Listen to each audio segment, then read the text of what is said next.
அனுர கட்சிக்குள் குழப்பம், பதவி விலக உள்ள ஆளுந்தரப்பு எம்பிக்கள். யாழ் பல்கலைக்கழகத்தில் ஏற்றப்பட்ட கருப்பு கொடி உடன் கைது செய்யுங்கள் சரத் வீரசேகர ஆவேசம். சர்வதேச குற்றவியல் நீதிமன்றத்திற்கு தடை, ரம்பின் அதிரடி உத்தரவு.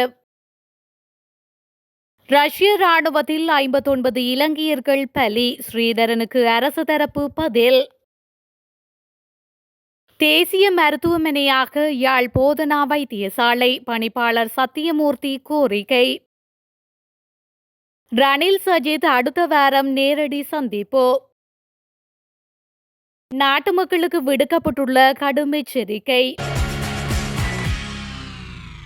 தேசிய மக்கள் சக்திக்குள் காணப்படும் பிரச்சினைகளினால் கணிசமான ஆளுந்தரப்பு நாடாளுமன்ற உறுப்பினர்கள் பதவி விலக உள்ளதாக ஐக்கிய மக்கள் சக்தியின் நாடாளுமன்ற உறுப்பினர் ஹெக்டர் அப்புஹாமி தெரிவித்துள்ளார். கொழும்பில் உள்ள ஐக்கிய மக்கள் சக்தி அலுவலகத்தில் இடம்பெற்ற ஊடகவியலாளர் மாநாட்டிலேயே அவர் இதனை குறிப்பிட்டுள்ளார். அவர் மேலும் குறிப்பிடுகையில், அமைச்சர்களின் அழுத்தங்களாலேயே ஓரிரு மாதங்களுக்குள் 6 நிறுவன தலைவர்கள் பதவி விலகியுள்ளனர். தற்போதுள்ள 159 ஆளுந்தரப்பு நாடாளுமன்ற உறுப்பினர்களின் கணிசமானோர் இவ்வாண்டுக்குள் நிச்சயம் பதவி விலகுவார்கள். அமைச்சொன்றின் செயலாளருக்கு எதிராக மேலதிக செயலாளர் ஒருவர் தனது உரிமைக்காக நீதிமன்றத்தை நாடியுள்ளார். தேசிய மக்கள் சக்திக்குள் அனுபவம் தொடர்பான பல பிரச்சினைகள் காணப்படுகின்றன. அதிகாரத்துக்கு வர முன்னர் நாமல், கருணாரத்ன போன்றோர் வயல்களில் இறங்கி முதலை கண்ணீர் வடித்து போராட்டங்களை முன்னெடுத்தமையை தற்போது விவசாயிகள் அவர்களுக்கு நினைவுபடுத்துகின்றனர் என்று அவர் மேலும் தெரிவித்துள்ளார். ரஷ்ய ராணுவத்தில் இணைந்து கொண்ட 59 இலங்கையர்கள் ரஷ்யா உக்ரைன் போரில் உயிரிழந்துள்ளதாக தெரிவிக்கப்படுகின்றது. அமைச்சர் விஜித ஹேரத் இன்று நாடாளுமன்றத்தில் இதனை தெரிவித்துள்ளார். நாடாளுமன்ற உறுப்பினர் ஸ்ரீதரன் எழுப்பிய கேள்விக்கு பதிலளித்த போது அமைச்சர் இதனை குறிப்பிட்டுள்ளார். மேலும் ரஷ்ய ராணுவத்தில் 554 இலங்கையர்கள் இணைந்துள்ளதாகவும் அவர்களில் யாரும் வலுக்கட்டாயமாக ஆட்சேர்ப்பு செய்யப்படவில்லை என்றும் தெரியவந்துள்ளதாக அவர் தெரிவித்துள்ளார்.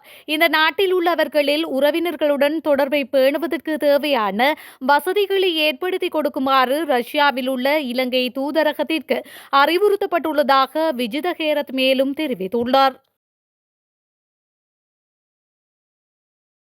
சுதந்திர தினத்தன்று யாழ் பல்கலைக்கழக வளாகத்தில் கருப்பு கொடி ஏற்றியவர்களுக்கு எதிராக அரசாங்கம் சட்ட நடவடிக்கை எடுக்க வேண்டும் என முன்னாள் நாடாளுமன்ற உறுப்பினர் சரத் வீரசேகர தெரிவித்துள்ளார்.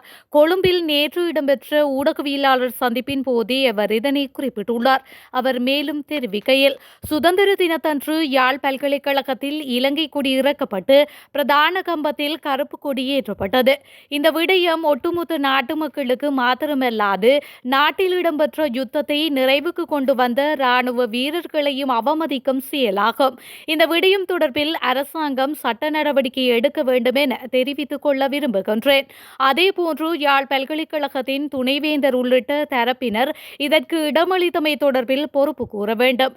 அவர்களிடமும் விசாரணைகள் மேற்கொள்ளப்பட வேண்டும். யாழ் பல்கலைக்கழகம் நாட்டு மக்களின் வரிப்பணத்திலேயே இயங்குகின்றது என்று அவர் மேலும் தெரிவித்துள்ளார். ஐக்கிய மக்கள் சக்தி மற்றும் ஐக்கிய தேசிய கட்சி ஒன்றிணைந்து செயலாற்றுவது தொடர்பில் குறித்த கட்சிகளின் தலைமைகளான சஜித் பிரேமதாச மற்றும் ரணில் விக்ரமசிங்கே ஆகியோருக்கு இடையில் நேரடி சந்திப்பு ஒன்று இடம்பெறவுள்ளது. அடுத்த வாரம் அதற்கான சந்திப்பு கொழும்பில் நடைபெறவுள்ளதாக தெரிவிக்கப்பட்டுள்ளது. இரு கட்சிகளும் இணைந்து செயல்படுவது தொடர்பில் கடந்த நாட்களில் இரு கட்சிகளினதும் பிரதிநிதிகள் பல்வேறு கட்ட பேச்சுவார்த்தைகளை முன்னெடுத்திருந்தனர்.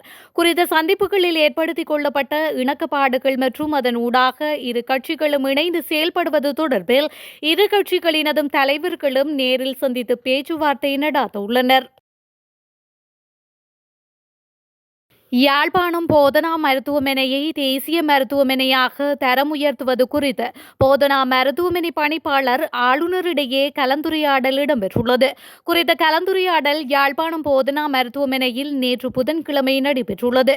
இதன்போது ஆளணி வெற்றிடங்கள் நீண்ட காலமாக மீளாய்வு செய்யப்படவில்லை என பணிப்பாளர் சுட்டிக்காட்டியுள்ளார். அத்துடன் ஏனைய மருத்துவமனைகளுடன் ஆளணிகளை ஒப்பிட்டு போதனா மருத்துவமனைக்கான ஆளணியின் எண்ணிக்கை அதிகரிக்கப்பட வேண்டியதன் தேவைப்பாடுகளையும் பணிப்பாளர் ஆளுநரிடம் எடுத்துக் காட்டியுள்ளார்.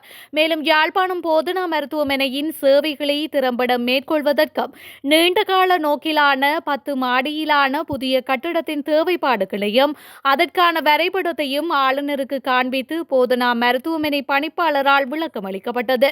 இதற்கான நிதியை பெற்றுத் தருமாறும் ஆளுநரிடம் கோரிக்கை முன்வைக்கப்பட்டமை குறிப்பிடத்தக்கது. நாட்டில் அண்மை நாட்களாக காற்றின் தரம் ஆரோக்கியமற்ற நிலையில் இருப்பதால் முகக்கவசம் அணியுமாறு பொதுமக்களுக்கு தேசிய கட்டட ஆராய்ச்சி நிறுவனத்தின் சுற்றாடல் கற்கைகள் மற்றும் சேவைகள் பிரிவு அறிவுறுத்தல் விடுத்துள்ளது. அதன்படி நாட்டில் இன்று பெரும்பாலான நகரங்களில் காற்றின் தரம் மிதமான நிலையிலும் கண்டி, காலி, ரத்னபுரி, எம்பிலிப்பிட்டிய, புத்தளம், பதுளை, திருகோணமலை, பொலனறுவை மற்றும் அனுராதபுரத்தில் சிறிது ஆரோக்கியமற்ற நிலையில் காணப்படும் என கணிக்கப்பட்டுள்ளது. மேலும் காற்றின் தர குறியீடு 68 மற்றும் 114க்கு இடையில் பதிவாகியுள்ளதாக குறிப்பிடப்பட்டுள்ளது. இந்த நிலையில் எல்லை கடந்து வரும் மாசுபட்ட காற்று சுற்றோட்டத்தினால் நாடு முழுவதும் காற்றின் தரம் ஆரோக்கியமற்ற நிலையில் சில நாட்களுக்கு அதிகரிக்கலாம். காற்றின் தரம் குறைவதால் முகக்கவசம் அணிவதோடு சுவாசிப்பதில் சிரமம் ஏற்பட்டால் மருத்துவ உதவியை நாடுமாறு அறிவுறுத்தப்பட்டுள்ளது. சர்வதேச குற்றவியல் நீதிமன்றத்தின் மீது தடை விதிக்கும் நிர்வாக உத்தரவில் ட்ரம்ப் கையெழுத்திட்டுள்ளதாக அதிகாரப்பூர்வ தகவல்கள் வெளியாகியுள்ளன. குறித்த தகவலை வெள்ளை மாளிகை அதிகாரப்பூர்வமாக அறிவித்திருக்கின்றது. அமெரிக்கா மற்றும் அதன் நட்பு நாடான இஸ்ரேலை குறிவைத்து சர்வதேச நீதிமன்றம் தொடர் விசாரணைகளை நடாத்தி வருவதாக அமெரிக்கா குற்றம் சாட்டியுள்ளது. இதனால் சர்வதேச நீதிமன்றத்திற்கு தடை விதிக்க ட்ரம்ப் உத்தரவிட்டுள்ளார். மேலும் இஸ்ரேல் பிரதமர் பெஞ்சமின் நெதன்யாகுவிற்கு பிடியாணை பிறப்பித்திருப்பதன் மூலம் தனது அதிகாரத்தை நீதிமன்றம் துஷ்பிரயோகம் செய்துள்ளதாக அமெரிக்கா தெரிவித்துள்ளது. பெஞ்சமின் நெதன்யாகு அமெரிக்காவின் வெள்ளை மாளிகை வருகைக்கு பிறகு இந்த தடை உத்தரவுகள் வெளியாகியுள்ளன. இவை வெளிப்படையாகவே அமெரிக்கா இஸ்ரேல் இடையேயான நட்புறவை வெளிப்படுத்தும் வகையில் அமைந்துள்ளன. இதுகுறித்து சர்வதேச குற்றவியல் நீதிமன்ற தரப்பில் இதுவரை எந்த கருத்தும் தெரிவிக்கப்படவில்லை. பாடசாலை விளையாட்டு சங்கங்கள் உட்பட பாடசாலை அதிகாரிகள் அவசர அடிப்படையில் மாணவர்களை கடவுச்சீட்டு பெற அனுப்புவதால் அந்த மாணவர்களுக்கும் குடிவரவு மற்றும் குடியகழ்வு திணைக்கள அதிகாரிகளுக்கும் பெரும் சிரமம் ஏற்பட்டுள்ளதாக தெரிவிக்கப்படுகின்றது. விளையாட்டு நிகழ்வுகள் உள்ளிட்ட பல்வேறு திட்டங்களுக்காக வெளிநாடு செல்வதற்கு பாடசாலை மாணவர்கள் சில மணி நேரங்களுக்குள் தங்கள் கடவுச்சீட்டை சமர்ப்பிக்க வேண்டும் என்று பாடசாலை அதிகாரிகள் பரிந்துரைக்கின்றனர். அதன் காரணமாக குறித்த மாணவர்கள் கடவுச்சீட்டு பெறுவதற்கு தேவையான அடிப்படை ஆவணங்கள் கூட இல்லாமல் பத்திரமுல்லை குடிவரவு மற்றும் குடியகழ்வு திணைக்கள தலைமை அலுவலகத்திற்கு வருவதாக கூறப்படுகின்றது.